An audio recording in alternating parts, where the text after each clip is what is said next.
Bonjour à toutes et à tous et bienvenue à cette nouvelle édition du débat, l'édition numéro 5.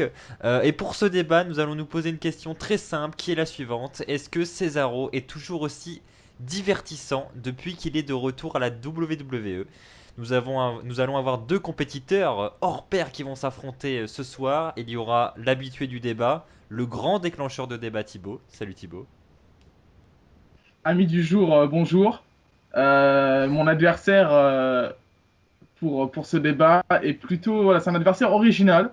Il parle pas souvent et c'est rare qu'il soit sérieux, donc j'ai hâte de l'écouter, j'ai hâte de voir la qualité de ses arguments. Eh ben, on va le présenter sans plus attendre. Voici Pierre. Salut Pierre. Salut, salut. Alors, moi, si vous me connaissez pas, c'est normal, puisque j'apparais une fois tous les 3 ans sur la chaîne. J'ai quand même été la première personne autre que Axel à être venu sur la chaîne, donc C'est de un, base. c'est un honneur, c'est un honneur. Ah Mais oui. Oh non, oui, on va pas dire comment. on va pas le dire, on va pas le dire, mais bon, c'était très drôle en tout cas. Donc oui, j'ai pas l'habitude de débattre, comme le disait Thibaut, donc si je me fais écraser, c'est normal, c'est logique. Parce que c'est le grand Thibaut en face de moi, et forcément. Bah Mais n'importe justement, quoi. on va être gentil, on va donner la parole à Thibaut en premier. Donc Thibaut, nous t'écoutons et ensuite nous donnerons la parole à Pierre. Est-ce que, selon toi, Cesaro est toujours aussi divertissant depuis son retour?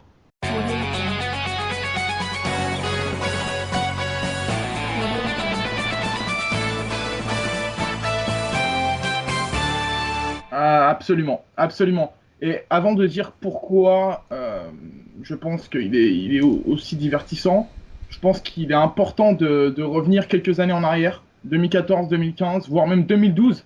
2012, Cesaro, il débute avec, je sais plus c'est comment elle s'appelait, Askana peut-être? Axana. Aksana, voilà. Euh, il débute comme ça, et je crois qu'il a eu un règne de titre au titre des États-Unis. Mais c'était un mec qui venait de l'indie, qui était réputé dans l'indie, et la WWE savait pas trop quoi faire de lui. Les années se sont passées.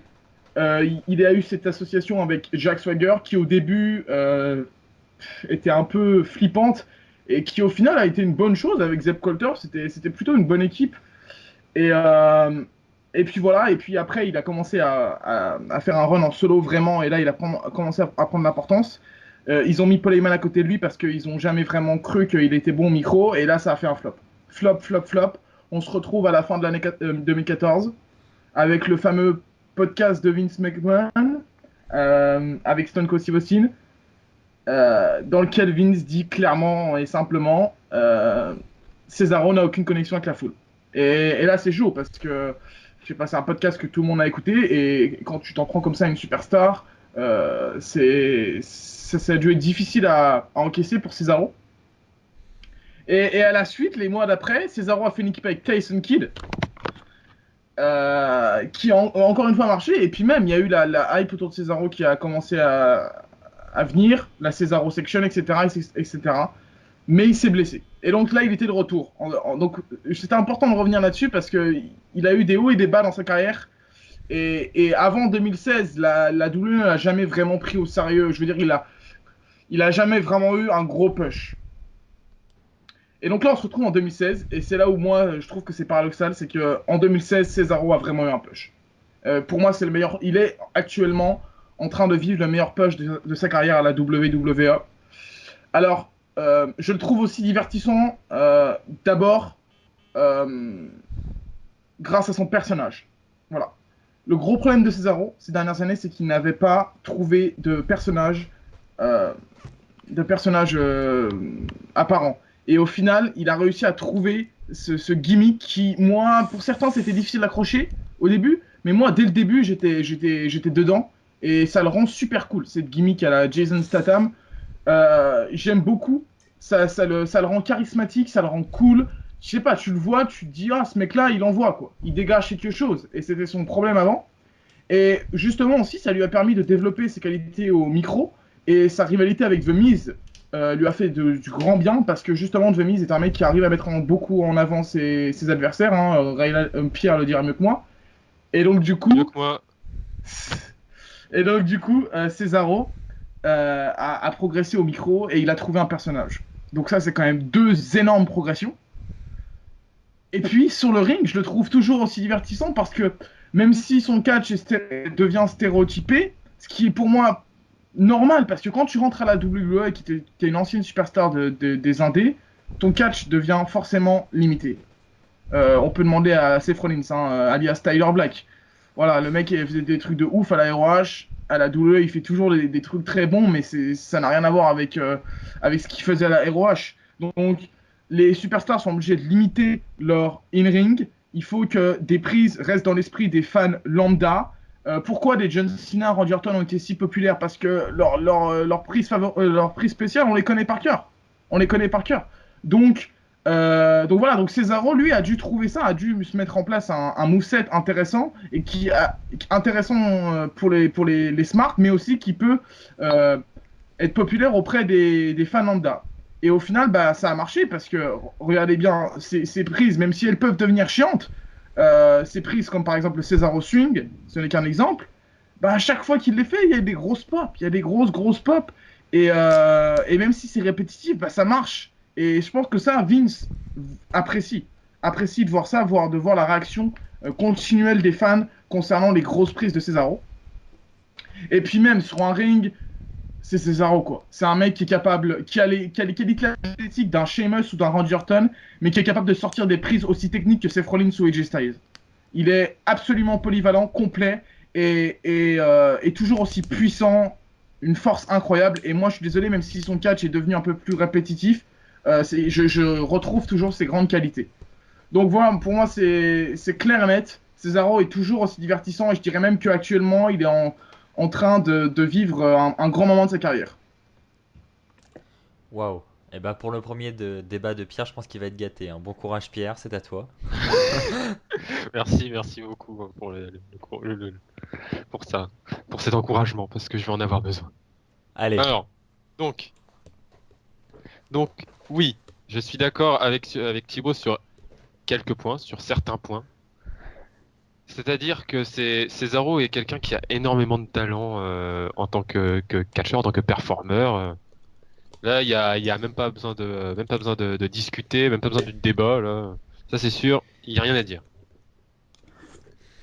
Je suis aussi d'accord sur le fait que son nouveau gimmick lui a permis d'améliorer, de montrer ses qualités au micro et de créer un personnage qui est très intéressant. Ok. Par contre, son catch maintenant est à des années-lumière de ce dont il est capable, est à des années-lumière de ce dont même John Cena fait en ce moment. Enfin, en ce moment, fait John Cena. En ce moment, il n'a pas catché vraiment depuis son tour, mais avant sa blessure, John Cena faisait plus que ça. Et c'est pour ça que je ne comprends pas que des gens comme Thibaut, qui crache toujours sur John Cena, qui fait que 3 à 5 prises, puissent idolâtrer Cesaro, qui ne fait que des coups d'avant-bras et toujours les mêmes prises dans ses matchs, qui sont vraiment... Bah, son répertoire est vraiment limité. Après, c'est sûr, je peux comprendre que oui, il faut... Quand tu deviens une top star, tu es bridé par la WWE. Ça, je sais, je ne me remets pas la faute forcément sur Cesaro. Et je pense que là, il a quand même été beaucoup trop limité. Des grands catcheurs comme John Cena ou Randy Orton que tu as cités sont peut-être bridés, on ne sait pas parce qu'on les a surtout vus à la WWE, mais bon, sont peut-être limités, mais leur moveset reste quand même beaucoup plus étendu que juste des uppercuts portés à l'européenne. Il y a d'autres choses que ça dedans, et là, les autres choses qu'a Cesaro, c'est des springboard uppercuts, son Cesaro Swing qui est juste horrible et qui prend 20 plombes. Une des pires prises de la WWE actuellement, quoi. C'est ridicule, c'est ni impressionnant, ni rien. C'est juste l'ennui de voir un mec qui tourne en rond pendant 2 minutes. Faudrait que Je l'adversaire trouve se ça mette aussi. à vomir, quoi. Ça serait déjà plus intéressant. Là, ça serait impressionnant, effectivement, mais bon, pour le coup, ça serait dégueulasse aussi, donc je sais pas si ça serait un plaisir de voir cette prise. Sinon oui, bah je trouve ça aussi ridicule que les prises comme bah quand c'est la même technique quand tu mets l'adversaire sur tes épaules et que tu tournes. Là, je ne sais pas comment s'appelle cette prise, mais par exemple Noé Rosé, il a fait beaucoup en ce moment à la NXT. Enfin, je trouve ça cette prise aussi ridicule que ça. Bon, D'accord. après Cesaro peut nous donner des très bons spots. Mais le problème, c'est que son catch est vraiment beaucoup trop répétitif. Il a ce Cesaro swing qui prend 2 ans. Il a ses coups d'avant-bras dans le coin, là. Ceux-là. Ouf. Ouf. C'est limite, tu peux faire avance rapide au moment où il le commence parce que tu sais que ça va durer 50 ans et puis c'est l'ennui, quoi. Et ça me dérangerait pas chez d'autres, mais chez Cesaro, alors qu'on sait qu'il a énormément de talent, de capacité athlétique et que c'est quelqu'un qui peut faire des choses exceptionnelles, ça me dérange d'autant plus de le voir rabaisser à ce niveau-là. Je trouve ça très dommage. Très dommage. Mais je comprends que oui, c'est parce qu'il est à la WWE. À la WWE, il a des shows plusieurs jours par semaine à faire, il doit assurer toute l'année, il doit pas se blesser, c'est sûr. Et justement, je pense que ça peut lui donner un push très important dans sa carrière. Je pense que c'est justement parce que les officiels veulent le pusher qu'ils lui ont demandé de stéréotyper son catch.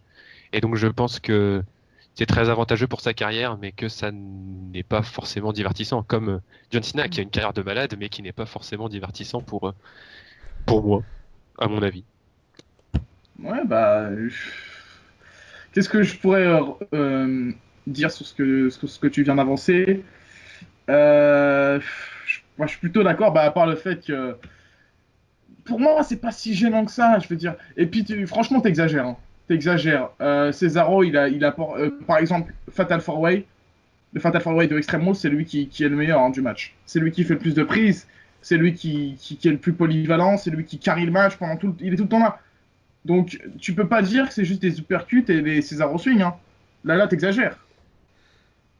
J'exagère, il fait quelques prises, il en fait 2-3 par match, voilà, super. Mais Bah, cite-moi d'autres catcheurs qui font plus à la tous, WWE. tous, le mec fait que des uppercuts. Mais non, il fait pas que ça, arrête. Arrête. Faudrait revoir les matchs, hein. À la limite, il y Et, a Noé Rosé qui fait moins, mais parce que lui, il est à fond dans son gimmick aussi, donc forcément, c'est autre chose. C'est plus un gimmick qu'autre chose. C'est un gimmick qu'un catcheur, Noé Rosé. Donc, moi, je te dis qu'il n'y a pas beaucoup ça de compte pas vraiment. catcheurs qui ont des movesets si développés que ça, la WWE à l'heure actuelle. Hein. Aussi, Je sais pas, Kevin Owens, ok, Sami Zayn. Owens, oui. Sami Zayn, oui. Tous? Non, mais Mais non, tous. sauf Cesaro. Même le Miz, et pourtant le Miz est pas très bon dans le ring. Hein, je suis d'accord. Ah, c'est Même sûr. moi, je le dis que c'est pas un des plus grands dans le ring, ça c'est sûr. Hein. En tant que fan, je peux le dire. Et même lui, il a un moveset plus développé que Cesaro. Ouais, mais le truc, c'est que il y a vraiment eu ce grand changement, tu sais, du podcast avec Vince. Hein. Il y a eu vraiment ce truc, c'est que, et tu l'as très bien dit à la fin, j'allais te reprendre sur ça, mais tu l'as dit finalement, donc ça veut dire que tu comprends. C'est que si tu veux réussir, bah en tout cas, surtout pour lui, quoi. S'il veut réussir à la WWE, il faut qu'il ait un catch bridé. Il faut que les fans euh, se rappellent de ses prises les plus importantes. C'est ça. Et même si toi t'aimes pas, je suis désolé, mais le Cesaro Swing, ça fait des années qu'on le voit et il y a toujours autant de pop. Hein. Et ça fait des Cesaro, années que c'est chiant. Ça fait des mais années ça que fait c'est des... horrible. Mais ça marche. Mais ça marche. Ça marche. Donc, dans un sens, il est divertissant pour beaucoup de personnes. Peut-être pas pour toi, mais Je trouve pas Secret Story très divertissant et pourtant ça marchait très bien. c'est vrai, c'est vrai. C'est un bon argument. Mais Secret Story est toujours un bon argument. non, mais je trouve que t'exagères quand même. T'exagères un peu. Euh, je trouve que Cesaro, même si son catch est plus répétitif, euh, voilà, je sais pas, il fait ce qu'il peut, quoi. Voilà, il fait ce qu'il peut. Il fait ce qu'on lui demande, à mon avis. Ah oui, Et, je pense aussi et qu'il ça fait ce qu'il lui marche. demande. Je Et ça pense aussi marche. qu'il fait ce qu'il lui demande. Je pense que c'est pas du tout sa faute si Hmm, il n'est plus aussi divertissant qu'avant. d'accord. D'accord. Mais moi, je suis Dans le désolé, ring, hein. dans le Oui, ring, parce oui. que par contre son personnage et sa feud avec le Miz nous a bien montré ça. Son personnage est beaucoup plus intéressant qu'il l'était avant. Donc toi, tu préfères quoi? Tu préfères le Cesaro de 2013-2014 qui avait pas de personnage, pas forcément de personnage, mais qui avait un catch plus développé ou alors celui-ci? Alors, je pense que je préférais celui d'avant parce que le personnage de Cesaro, il est vraiment cool, ça c'est sûr. Le personnage qu'il a maintenant est vraiment cool, mais au final, tu le vois peu, contrairement à ces matchs. Ces matchs, ça dure beaucoup plus longtemps. Et donc voir des uppercuts pendant 15 minutes par show, Ah, j'ai du t'exagères, mal. hein. J'ai du mal. T'exagères, il fait pas que ça. Il fait pas que ça. Non, des fois il le fait en sautant. Bah, c'est déjà ça. T'arrives à le faire, toi? Non, non, j'arrive pas à le faire et c'est Bah, très je rigole, impressionnant, je mais quand rigole, je rigole. tu le fais 20 fois dans le même match. Non, mais je peux comprendre. Après, je pense que c'est plus, comme on dit, subjectif. Tu vois, toi, ça te plaît pas de voir un catcheur qui a trop de talent être bridé sur un ring. Et c'est complètement compréhensible. Mais pour moi, d'un point de vue global pour la suite de sa carrière, c'est plutôt encourageant ce qui lui arrive à l'heure actuelle. Je suis d'accord. Donc, est-ce qu'il est Complètement toujours d'accord. aussi Pour sa carrière, c'est bon. Mais est-ce qu'il est toujours aussi divertissant pour les fans? Pour les fans lambda, tu sais, les fans qui suivent juste comme ça, je pense qu'il est divertissant. La preuve, hein, il a beaucoup de pop, un raw, chaque semaine. Après, pour les fans comme nous, je pense qu'il a toujours autant de. Il a peut-être perdu quelques supporters, mais il est toujours là, quoi.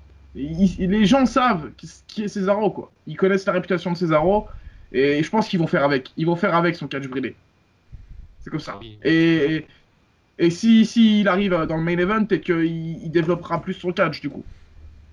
Parce que c'est sûr qu'avec un moveset comme ça, il peut pas aller au main event, je pense pas. C'est un peu trop limité.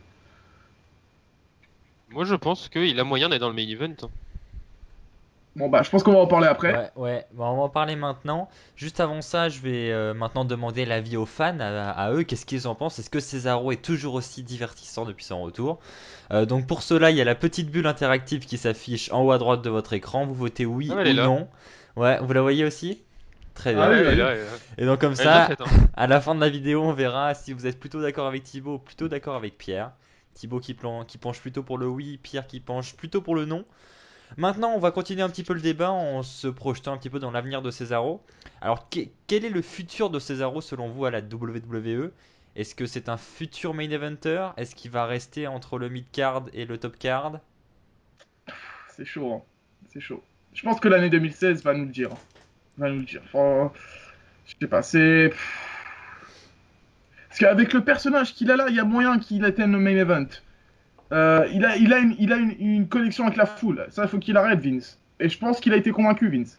Il a une vraie connexion J'espère. avec la foule. Ah bah oui, J'espère qu'il a j'espère, été parce que convaincu. sinon, Déjà, au moment où il l'a dit, c'était une totale connerie ce qu'il a raconté. Donc, grave. si maintenant il le dit, alors qu'il a Cesaro Section. Mm. Donc, moi, je pense qu'il a clairement le potentiel. Rappelez-vous, en 2014, quand il avait participé au Money in the Bank pour le titre là, que Cena a remporté, Cesaro était là-dedans et les fans pensaient qu'il allait peut-être gagner le titre, hein, qu'il allait devenir la nouvelle grande star. Il y a moyen qu'il l'accroche. Il y a moyen qu'il l'accroche. Après, dans le futur euh, court, bah, bien dans les prochains mois, quoi, je le vois pas choper le main event. Je Tu le pense vois que pas gagner le Money in the Bank? Je on se pense, moi retrouve. personnellement, je pense qu'il y a moyen qu'il gagne le Money in the Bank pour qu'il puisse être dans le main event, mais qu'il soit dans le main event plus tard. S'il a envie d'y aller. Ouais, ouais. Après, le Money in the Bank, c'est chaud. Il y a beaucoup de Parce personnes il a un an qui. pour cacher après, hein. Ouais, il y a beaucoup de personnes qui mériteraient de l'avoir. Après, là où j'ai un petit problème avec le pronostic Cesaro pour le Money in the Bank, c'est que il a été bien mis en avant comparé aux autres. Et en général, c'est rarement la personne qui gagne la mallette. Il a été vraiment mis en avant, hein. Quand tu regardes à un segment à SmackDown, c'est le dernier, bah, il prend la manette carrément. Il est souvent mis en avant, c'est sûr, ces derniers Mm. temps. À Raw, c'est pareil. Je sais pas, ça me paraît trop. Limite, c'est un peu le favori du match, tu vois. Donc, je sais pas. Mais bon, il peut gagner, il peut gagner. Mais c'était également le favori du match Fatal 4-Way et il l'a pas gagné non Ouais. plus. À Payback, on pensait qu'il allait gagner le titre, bah, c'était partagé. C'est vrai que pour l'instant, il a toujours pas gagné le titre, hein. Le titre intercontinental lui ferait du bien. Euh, Il est pas là. Mais il est pas là. De mise, qui fait son The Rock à l'heure actuelle. Qui joue au golf. Qui joue au golf. Je sais pas si Qui vous joue avez au vu ça. golf. Non, non, je m'intéresse pas particulièrement à la vie de The Miz. Ouais, il fait des mises à jour de temps en temps, des petites updates sur ce qui se Des passe. mises à jour. Des mises à jour. Des mises à jour et il a dit que le Miz n'est jamais en vacances, le Miz travaille toujours et qu'en ce moment il travaille sur son swing et que du coup, ben. Son D'ailleurs, Cesaro Swing. son Cesaro Swing. Sauf que c'est beaucoup plus intéressant parce que ça dure moins longtemps et que le golf c'est mieux que tourner pendant 20 ans. Le golf, c'est. Ah non, moi je te dis, je préfère voir Cesaro. Même le golf c'est plus divertissant que Cesaro Swing. Oh là là. Assassinez-le dans les commentaires, s'il vous plaît. Euh, Acclamez-moi les fans de golf. Ah merde, les fans de golf, il y en a. Non, mais. chaud du coup. Non, moi je dirais potentiel main eventer, mais là pour l'instant, je sais pas, je mettrai pas une pièce dessus. Vas-y, toi Pierre. Moi, je pense qu'il y a moyen. Il y a moyen qu'il monte, mais le main event, c'est peut-être pas pour tout de suite. Hmm. Je... Franchement, le fait qu'il lui ait demandé d'avoir un catch plus stéréotypé et donc plus sécurisé, ça fait qu'ils veulent à tout prix qu'il se blesse pas, ils veulent le garder en forme, je pense. Et je pense que s'ils veulent le garder en forme, ça veut dire qu'un push est en cours, parce que je vais pas dire qu'il va commencer, parce qu'il a déjà commencé son push. Il est très mis Ah, en avant. Et je pense que son push est en cours et qu'il peut aller très haut quand même, même si je pense pas que ce sera pour tout de suite le main event. hmm. Peut-être que la Brain Extension va libérer des places aussi. Ouais, ouais. Après, une chose que je ne veux absolument pas voir, c'est qu'il turn heal. Non. Non, non. Je ne veux pas voir Cesaro heal parce qu'ils l'ont fait en 2014 et c'était une grosse erreur. Il Bah, faut en plus, un heal qui n'a pas de personnage, personnellement, c'est pas quelque chose qui d'être Bah, ça, intéressant. c'était le cas en 2014 quand tu avais juste Bah oui, je Coleman sais. à côté. Mais là, en Mais 2016, il pourrait bien. Moi, je le verrais bien heal dans le personnage qu'il a, tu sais, genre. dans ce Plutôt personnage-là, je le pense. ouais, côté frimeur, quoi. Mais je pense qu'il faut garder ce soutien qu'il a de la foule, quoi. Bah, Je le pense- truc, c'est que comme dans un ring, il est chiant. S'il est heal en plus, ben le problème, c'est que oui, d'accord, le heal, il va faire en sorte d'être hué en faisant tout le temps la même prise et du coup, les gens vont. Mais le problème de ça, c'est comme le problème du segment avec Seth Rollins, où il fait des allers-retours. Oh Le là problème, là. c'est que oui, le personnage peut se faire huer, mais le problème, c'est que c'est pas le personnage qui sera chouette. En fait, Hum, le hum. problème, c'est pas qu'il sera détesté, c'est que c'est pas divertissant. Et que le public va se faire chier du show plus que du personnage. C'est sûr, c'est sûr. Je Bon, bah voilà. pense que vous avez tout dit. Exact. Voilà, Je donc pense. on va rappeler une dernière fois à ceux qui nous écoutent de ne pas hésiter à voter avec la petite bulle interactive en haut à droite de l'écran et de donner leurs avis également en commentaire sur l'avenir de Cesaro. Également votre avis sur le présent, là, ce que vous pensez de Cesaro en ce moment à la WWE. Est-ce qu'il est au meilleur de sa forme? Est-ce qu'il est toujours aussi divertissant qu'auparavant? Donc on attend vraiment vos avis. Merci à vous d'avoir regardé cette vidéo. Merci à Thibaut, merci à Pierre d'avoir débattu Attends, ce soir. Mais de rien. désolé, je te coupe, mais j'ai une petite dédicace à faire à quelqu'un qui commande souvent nos vidéos, qui s'appelle Nicolas Cesaro, qui est fan de Cesaro. Je l'ai vu dans le Et chat. Je l'ai vu dans le chat voilà, il souvent des est lives. Il est souvent très, présent. très souvent là, et je pense que bah, s'il voit cette vidéo, il sera intéressé. Donc voilà, Il va me cracher dessus dans les commentaires. Donc. c'est ça, c'est ça. Donc voilà, donc on s'est dit pourquoi pas parler de Cesaro. Et dernière chose, si vous avez des idées de débat pour la semaine prochaine, n'hésitez pas à les mettre Bah dans les voilà, commentaires. Je serai exactement. pas là. Hein. Je serai pas là, vous inquiétez pas. Je vais pas rester longtemps. Ah bah après ta grande Bah, défaite, de là, c'est sûr que. toute façon, Eh oh, c'est comment tous les ça? 3 ans, on a dit, hein, donc bon. Tous les Ouais, tous trois les ans? Oh, 3 non, ans. c'est en 2019, hein, pas avant. Ah merde. Ah si, normalement, 2019, il y a moyen il y a moyen qu'il y ait une réaction live pour SME. Il y a vous moyen, éventuellement. vous imaginez 2019, le débat. Est-ce que Roman Reigns mérite ses 17 titres de champion du monde? Ah, mais c'est fort probable.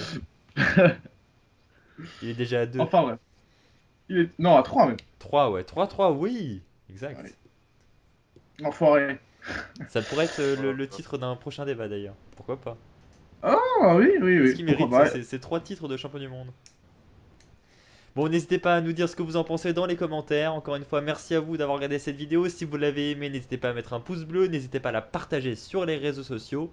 Et on se retrouve ce dimanche pour le Weekly Wrestling Rewind. Allez, bye tout le monde. salut! Bye.